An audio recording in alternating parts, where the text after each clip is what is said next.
Every Peterborough kid who plays hockey grew up hoping for that chance to wear the hometown maroon and white jersey for the major junior Petes. John Druce was one hometown kid who was just that lucky, and to this day still feels very fortunate to have had the chance given to him. Well, I grew up wearing maroon and white basically in minor hockey the whole time, but it was always to get the goal to get to play for the Peterborough Petes. And when I was drafted by the Petes, I was pretty excited about it. And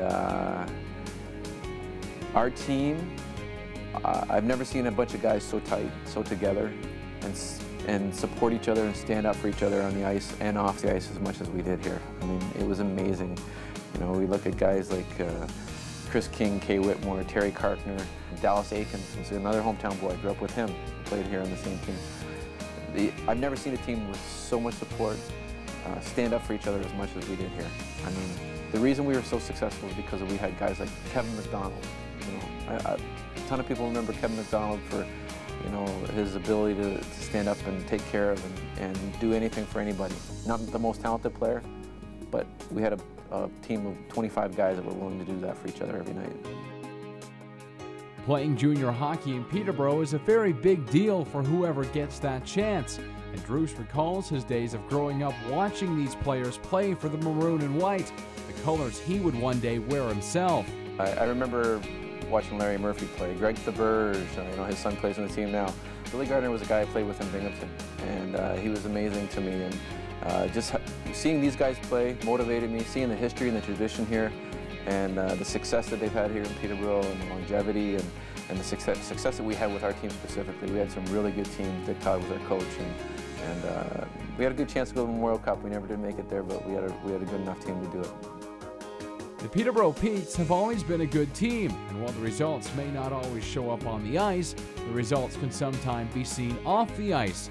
This is a club that gives so much back to its community, and as Druce says, it was a learning experience from playing for the Petes that still makes him active in his community today.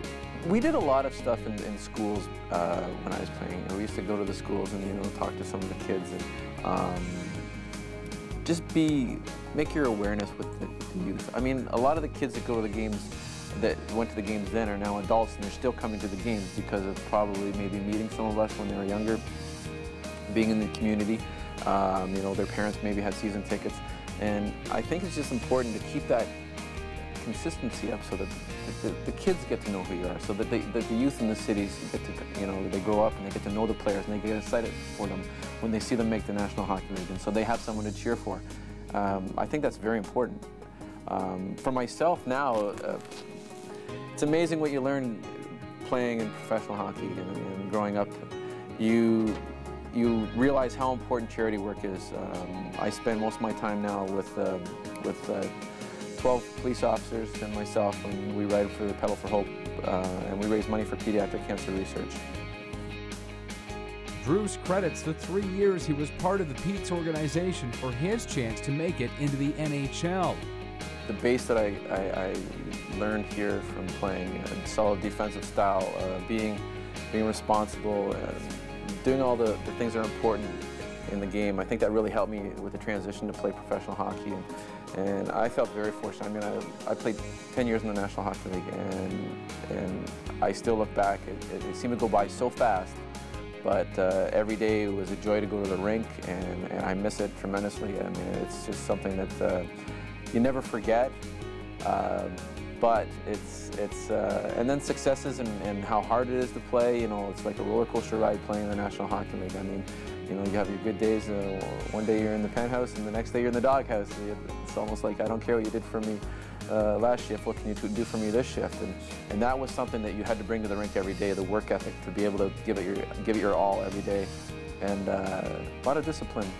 I learned a lot from playing in the National Hockey League with some great players.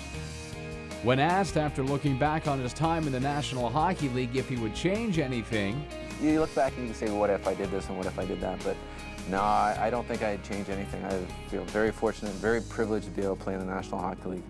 And anybody that gets to play one game in the National Hockey League is very lucky. I got to play 10 years, so pretty fortunate.